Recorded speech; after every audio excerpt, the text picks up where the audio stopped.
यंत्र मंत्र तंत्र मारण मोहन उच्चाटन आध्यात्मिक विज्ञान जो प्राचीन विज्ञान है उनके बारे में मैंने आपको काफ़ी कुछ पिछले एपिसोड में बताया है। उसका कुछ भाग रह गया था जिसके 3 प्रकार हैं, उनके बारे में मैं आगे आपको बताने जा रहा हूं। जैसे कि पिछले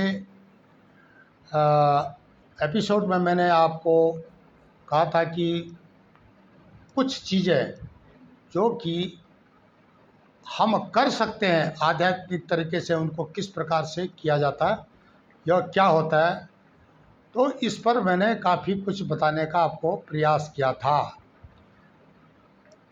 रोग कुकृत्य ग्रह आदि की शांति, उसको शांत कर्म कहते हैं, बताया था। उसी से विद्वेषण के बारे में क्या था, प्राणों की परस्पर प्रीति को छोड़ा देने वाला नाम विद्वेषण कहा जाता है, मतलब विच्छेदन कर देना, उनकी दोस्ती खत्म कर देना। और किस प्रकार कर्म से किसी प्राणी को देश आदि से पृथक कर दिया जाता है, जैसे वो काला जादू बोलते हैं आजकल। काला जादू नहीं, आध्यात्मिक विज्ञान था ये।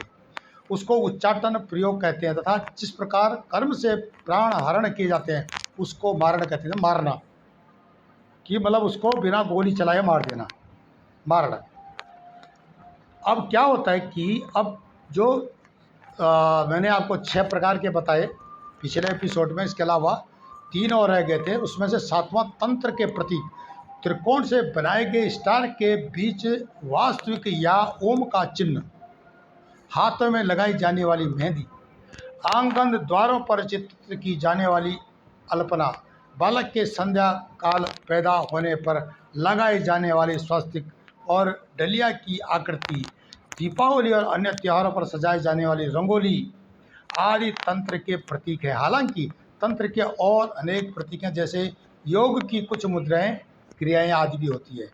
अब क्या होता है, मंगलसूत्र का डालना, सिंदूर का डालना, ये सारे टोटके होते हैं। इसके लिए सामाजिक तो कारण है इसके, पर लेकिन इसके वैज्ञानिक कारण भी हैं, जिसको कि आधुनिक विज्ञान को कुछ दिन बाद यह समझ में आएगा कि क्यों भारतीय नारियां मंगलसूत्र डालती हैं और क्यों सिंदूर डालती हैं। इसके पीछे बहुत बड़ा मंत्र विज्ञान, तंत्र विज्ञान जुड़ा हुआ है।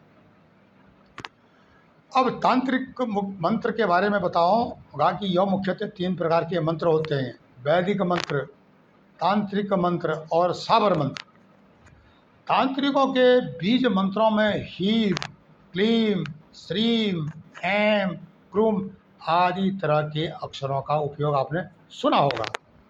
जिस भी मंत्र में प्रारंभ में इस तरह के अक्षर होते हैं वे सभी तांत्रिक मंत्र कहे जाते हैं। एक अक्षर से पता चलता है कि यह किस प्रकार का, किस देवता का मंत्र है और किस चीज़ के लिए इसका प्रयोग किया जाने वाला है। अगर कोई जानकार है तो इसका मतलब समझ जाता है। अब उसी तरह से कई और भी अक्षर होते हैं, जैसे माता लक्ष्मी जी के लिए श्रीम का पहला उपयोग किया जाता है, काली माता के लिए क्रीम का प्रयोग किया जाता है, इत्यादि इत्यादि। यह बहुत बहुत गंभीर और जिसको बोलते हैं एक विश्लेषण करने वाला विषय है, बहुत लंबा हो जाएगा। तांत्रिक मंत्रों में भी एकाक्षरी काली मंत्र ओम क्रीम, 3 अक्षरी काली मंत्र ओम क्रीम ओम श्रीम, 5 अक्षरी काली मंत्र ओम क्रीम ओम हीम ओम फट, षडाक्षरी 6 अक्षरों वाली काली मंत्र का ओम क्रीम काल के स्वाहा, सप्ताक्षरी काली मंत्र ओम हूम हीम हूम फट स्वाहा। तो इसी तरह से श्री दक्षिण काली पूर्व मंत्र ओम हीम ह्रीम होम होम क्रीम क्रीम क्रीम, दक्षिण काली के क्रीम क्रीम क्रीम होम होम होम हीम हीम, या ओम होम होम क्रीम क्रीम क्रीम हीम ह्रीम, दक्षिण काली के होम होम क्रीम क्रीम क्रीम हीम हीम स्वाहा। तो ये थोड़ा सा स्टडी करने वाला विषय है और आप एक छोटे से वीडियो में आपको इतना समझ में नहीं आएगा, आपको इसके लिए विस्तार से जाना पड़ेगा और अधिक पढ़ाई करनी पड़ेगी। तंत्र साधना के देवी और देवता, तंत्र साधना देवी काली, अष्टभैरवी, नौ दुर्गा, 10 महाविद्या, 64 योगिनी आदि देवियों की साधना भी की जाती है।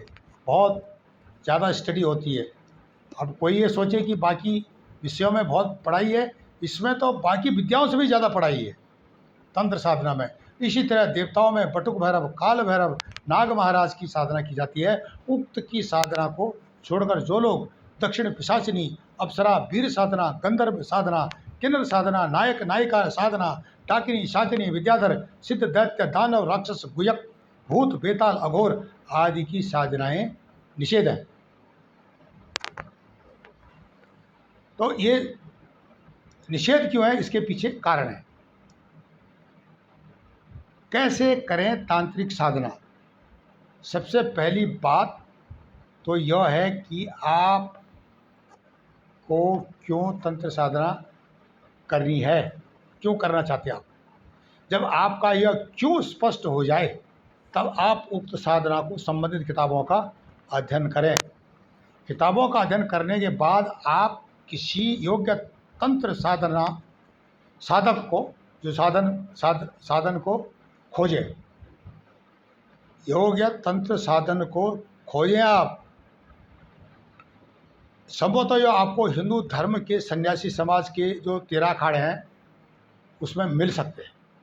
अब 13 अखाड़ों के नाम बहुत लंबी सूची है और उनके अलग अलग सिद्धांत हैं, अलग अलग उनके नियम हैं। जैसे कि फौज में बटालियन होती है, उसी तरह से कोई आर्टिलरी वाला है तो कोई टैंक वाला है, कोई रॉकेट वाला है, कोई इन्फेंट्री वाला है, कोई कम्युनिकेशन वाला है, कोई इंजीनियर वाला। इसी तरह से ये जो 13 है ना अखाड़े, इनमें अलग अलग साधनाएं, अलग अलग काम, अलग अलग सिद्धांत है। अब इसमें आपको जाना पड़ेगा, यदि इसके बारे में जानकारी लेनी पड़ेगी।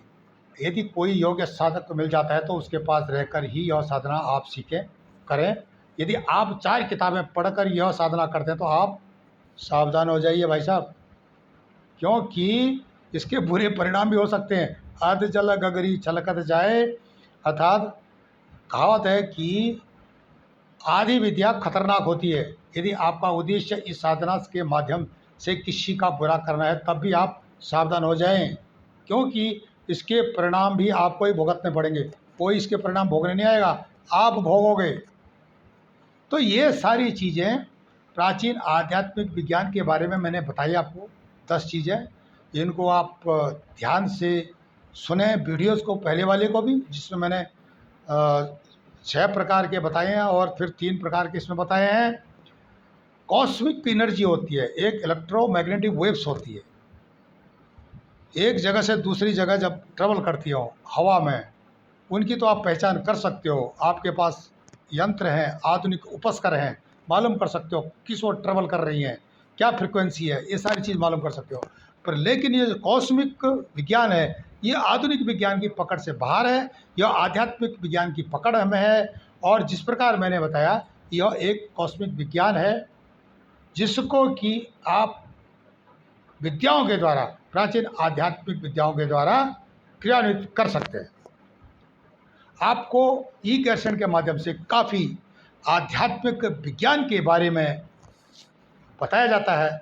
आप इनको ध्यान से सुनिए ताकि आने वाले समय में हम आध्यात्मिक विज्ञान में दुनिया के विश्वगुरु बने और अधिक से अधिक जानकारी लें और मानव समाज को स्वच्छ रखें। नमस्कार, धन्यवाद।